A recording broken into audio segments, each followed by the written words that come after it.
DRB file number 22937, 206 and 212 West Toledo Drive. The applicant is requesting design review approval for the construction of a new two-story home to replace two existing single-story homes to be demolished. And the applicant is requesting for additional lot coverage, unit size, and building height, and that's why he's before the design review board. The lot size combined is 21,960 square feet. Without DRB approval, we're allowed a 30% footprint. With DRB approval, we're allowed 35%. We're requesting 33.7%. The residence size versus lot size, we can go up to 50% without DRB approval, which is 10,980 square feet, up to 70% with DRB approval, which is 15,372 square feet.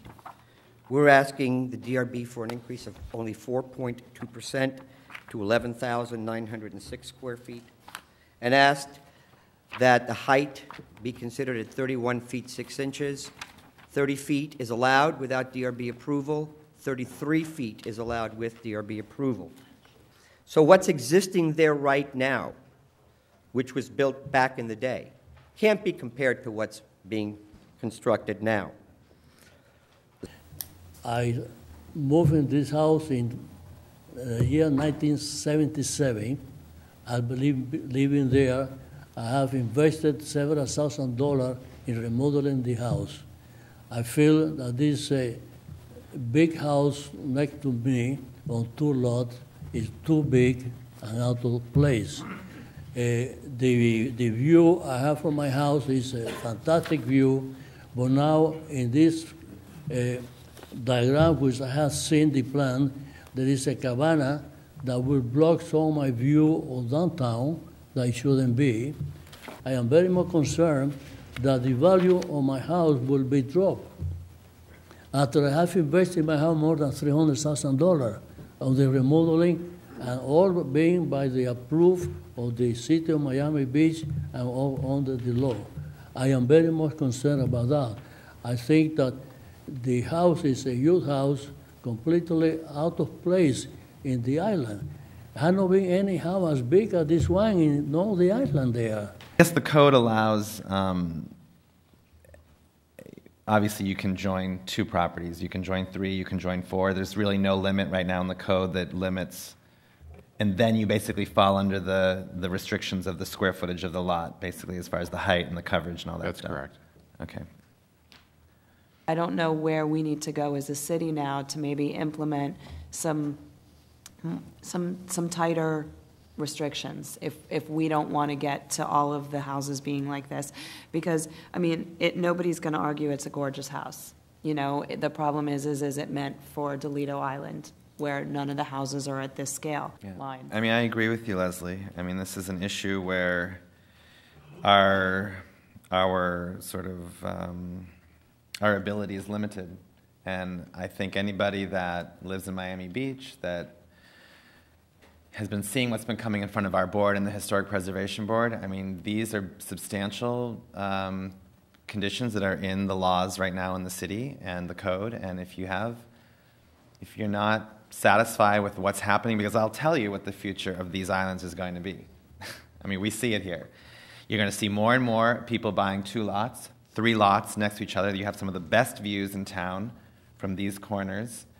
You're going to see houses bigger than this house, and anybody that has a house that's smaller, your property value, honestly, if it's stuck between a 2-lot and a 3-lot, is going to go down because you only can put so much house on a lot. So this is what will happen unless there's a change fundamentally in the code. We can't do that here. Frankly, for this application alone, all I can do, and frankly what I would like to see the board pass, is none of these adds on here. I'd like to see it stick to the code 30%, 50%, and frankly the fact that it was 25 feet but now it can go up to 30 and you're asking for 31.6, I'm not even happy with 30. So that's all I can do to limit the size of this home, and that's the motion I would ask for. And it's somewhat interesting that you don't have the little drawing that shows the heights of all the, your home and then the 2 homes next to it, Ralph. It doesn't really matter. I'm within. That's a requirement of the application. I'm just saying, But, you know, it's the I'm one within, thing that. I'm within my right at 30 feet. And as an HOA president, I could tell you that I would have, you know, a real meltdown of my neighbors if we started doing homes that actually went all the way to the back and blocked their view. I think people buy on the ocean for view purposes, to be able to appreciate. That's why you buy on the beach, that's why you buy, and you pay more for waterfront. We're doing the right thing. We're not asking for any setback variances on the cabana. We're not asking for any height variances on the cabana. But Ralph, the design review board is reviewing the design of the home, all of its components, and its compatibility within the established residential neighborhood context. So the board absolutely has the right to consider whether that cabana is properly placed, is the right size, or maybe shouldn't be there at all if, Okay. if they determine that has an I adverse understand. impact I understand. on those other Sure. aspects.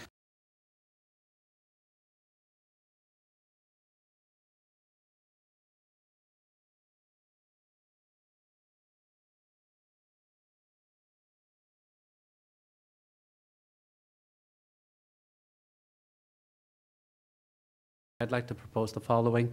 Currently, there's no view from Tony and Anna's house. There is foliage that's about 20 feet all the way to the water. There's absolutely no vision from that side. There's a reason why we have put a cabana there. We'd like to keep it, but what I'd like to offer is something practical. We can shear off a significant portion of the foliage to give him, even with the cabana, a far better downtown view than he currently enjoys today. And progress is happening. But what I can offer Anna and Tony is a better view than they've ever had in these 20, 30 years that they've lived there. No? Could I ask you a question? I'm sure. Yes. Yes. You talk about foliage and trees. Yeah. Are you willing to remove the cabana? I believe the cabana is an important element. You know, it's great. It's a beautiful house, like always. I don't have any real comments regarding, you know, the aesthetics of the house, the design of the house. And actually, your client's comments probably only strengthened, I think, the feeling that no matter what constraints we put on you, you're going to produce something beautiful. So, you know, that being said, I have full confidence that if we asked you to lower the house, you would still come up with a beautiful design. If we asked you to make it fit within, you know, the lot coverage criteria, you'd have a beautiful design. So that's pretty much, I think, where this is going. And I just think it's unfortunate. It seems to be happening quite a bit. You know, we've even seen the statistics today. You know, everybody's asking for more and more, and at some point we gotta, you know, do what we can to make things stick in place.